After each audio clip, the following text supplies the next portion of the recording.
트럼프 대통령 지지율이 취임 100일을 향해 갈수록 나빠지는 것으로 조사됐습니다. ABC 방송과 워싱턴 포스트 공동조사에서 트럼프 대통령 지지율은 39%로 1945년 취임 100일 시점 조사를 시작한 이후 80년 만에 최저치를 기록했습니다. 직전 최저 수치는 지난 2017년 역시 트럼프가 기록한 42%였습니다. CNN 여론조사에서도 지지율은 41%로 1953년 이후 최저치였습니다. 경제정책에 대한 불만이 특히 두드러졌습니다. ABC 조사에서 주식시장 상황은 67%, 관세정책에는 64%가 부정적인 평가를 내렸습니다. 다만 작년 11월 트럼프에게 투표했던 사람 중에 94%가 옳은 결정이었다고 대답해서 핵심 지지층은 흔들리지 않는 것으로 나타났습니다. 또 응답자의 69%는 야당 민주당이 국민들 걱정을 공감 못한다고 답해서 트럼프 대통령보다 야당을 더 못 믿는 것으로 조사됐습니다. 이런 가운데 트럼프 대통령은 다시 한번 관세 정책을 옹호했습니다. 관세를 걷어서 연소득이 2억 9천만 원이 안 되는 사람들에게 소득세를 없애주겠다는 주장을 이어간 겁니다. 측근들도 현지 시간 일요일 오전 주요 언론에 잇따라 등장해서 대통령을 옹호했습니다. We have a process in place over the next 90 days to negotiate with them. Some of those are moving along very well, especially with the Asian countries. 베센트 장관은 다만 중국과의 협상은 아직 진척이 없다는 뜻을 내비쳤습니다. 뉴욕에서 SBS 김범주입니다. 미국 시간 토요일 오후 50501 시위가 시작됐습니다. 50개 주에서 50개 시위를 한 번에 열자는 뜻입니다. 여기는 미국 수도 워싱턴 DC의 상징적인 장소인 워싱턴 기념탑 앞입니다. 보시는 것처럼 반 트럼프 깃발 아래 많은 사람들이 모여서 목소리를 높이고 있습니다. No more lies! No more lies! Donald Trump has got to go! Hey, hey! Ho, ho! Donald Trump has got to go! 트럼프 대통령은 국정에서 손을 떼라며 이민 경제 정책을 비판했고 백악관까지 행진했습니다.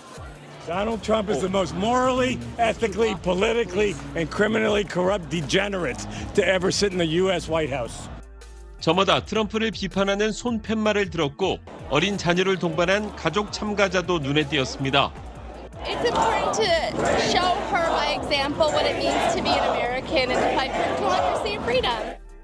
최근 한국에서 벌어진 일에 영감을 받았다는 참가자도 있었습니다. Thank you, South Korea.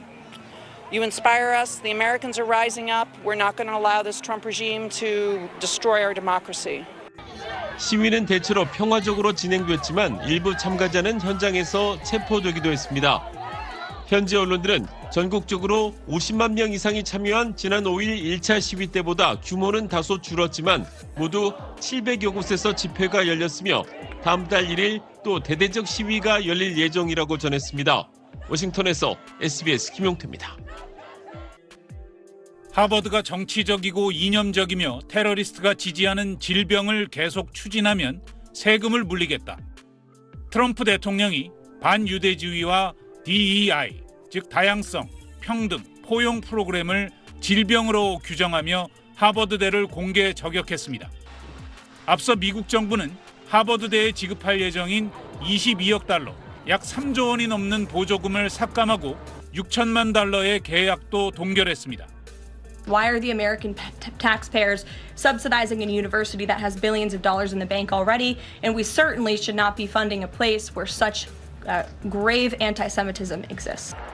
트럼프 행정부는 미국 대학가의 가자 전쟁 반대 시위 이후 반유대주의를 빌미로 DEI 관련 프로그램을 폐지하고 입학 규정과 교수 채용 절차까지 바꾸라며 대학들을 압박하고 있습니다. 그러나 앨런 가버 하버드대 총장은 독립성이나 헌법상 권리를 두고 협상하지 않을 것이라며 어떤 정부도 사립대학이 누구를 입학시킬지 어떤 연구와 탐구를 추구할지 지시해서는 안 된다고 반기를 들었습니다. MIT도 트럼프의 요구를 거부하고 나섰고 예일대 교수 수백 명과 스탠포드대 총장 등은 학문 자유 보장을 요구하는 성명을 발표했습니다. 하버드 동문인 오바마 전 대통령도 학문 자유의 억압이라며 비판 대열에 올라섰습니다. 트럼프의 극우 강경 일변도의 정책 기조에 대한 불만 속에 트럼프가 촉발한 문화 전쟁이 미국 사회 전반으로 번질 수 있다는 전망이 나오고 있습니다. SBS 윤창현입니다. 한지연 기자와 함께하는 친절한 경제 시간입니다. 안녕하세요. 안녕하세요. 네, 원달러 환율이 얼마 전까지만 해도 1,500원을 돌파할 것 같았는데 이제 1,400원 아래로 떨어질 것 같다 이런 관측도 나오고 있습니다.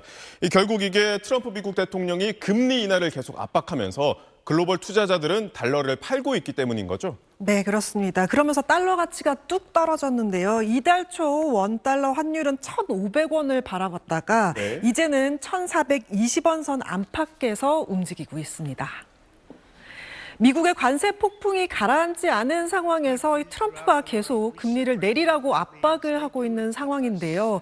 경기 활성화를 위해서는 이 기준금리를 내리는 통화 정책을 써야 하지만 관세 전쟁으로 인플레이션이 걱정되는 상황에서 기준금리를 내리는 통화 정책을 쓰기는 힘든 상황이죠.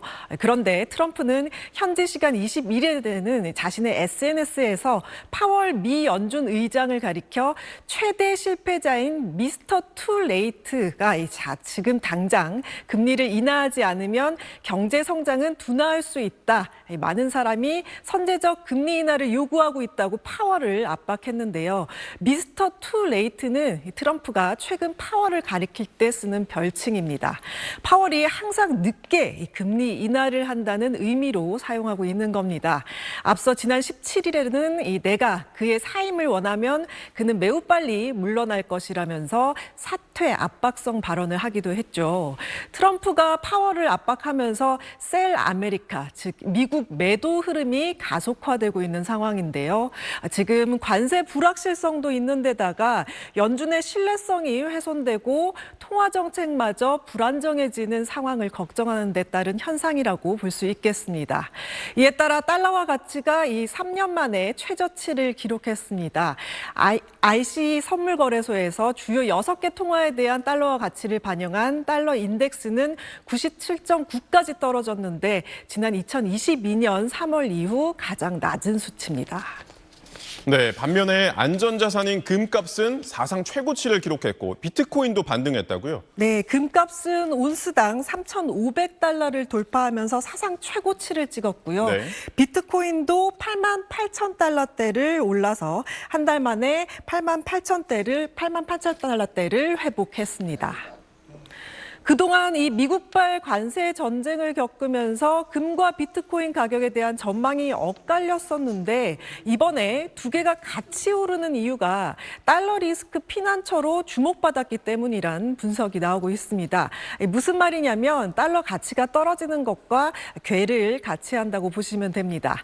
비트코인 가격이 반등하고 금값이 사상 최고치를 찍는 데는 트럼프 대통령이 파월 연준 의장을 상대로 연일 기준금리 인하를 압박하면서 셀 아메리카 현상이 발생했기 때문이라는 건데 중앙은행의 독립성이 훼손될 가능성에 미국 주식과 채권, 달러를 모두 팔아치우자 이런 분위기가 빨라지고 있으니까 그럼 이 돈을 어디다가 둬야 하냐? 그 자금을 단기적으로 묶어둬야 하잖아요. 그 자금 피난처 역할을 하는 게 바로 비트코인과 금이 하고 있다는 겁니다.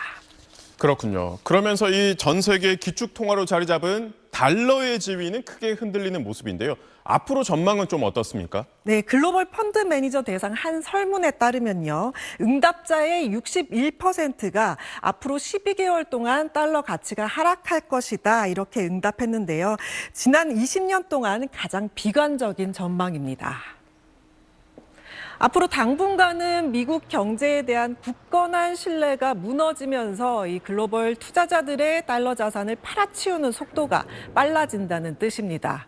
이렇게 탈달러가 진행되는 가운데 앞으로 이 트럼프가 환율 전쟁을 시작할 것인가에 대한 관심도 큽니다. 트럼프 대통령은 예전부터 약달러를 유도하는 시나리오를 구상하고 있었습니다. 말어라고 합의라는 말이 자주 등장하죠. 백악관 경제자문위원회 보고서에서 통해서 달러 강세 해소를 위한 이 합의가 필요하다고 권고하고 있는데요. 마러라고라는 이름은 트럼프가 소유한 플로리다 리조트에서 따온 건데 미국이 관세와 안보를 무기 삼아서 수출에 유리한 달러 약세에 대한 합의를 이끌어내려는 전략입니다. 이 과정에서 100년물 미국 국채를 무이자에 가까운 금리로 동맹국에 강매하는 방안을 제안하기도 하는데요. 다만 전문가들은 마러라고 합의는 미국 재정 적자를 동맹국에게 떠넘기는 발상으로 현실화하기는 어렵다는 반응이 많습니다. 오늘도 잘 들었습니다.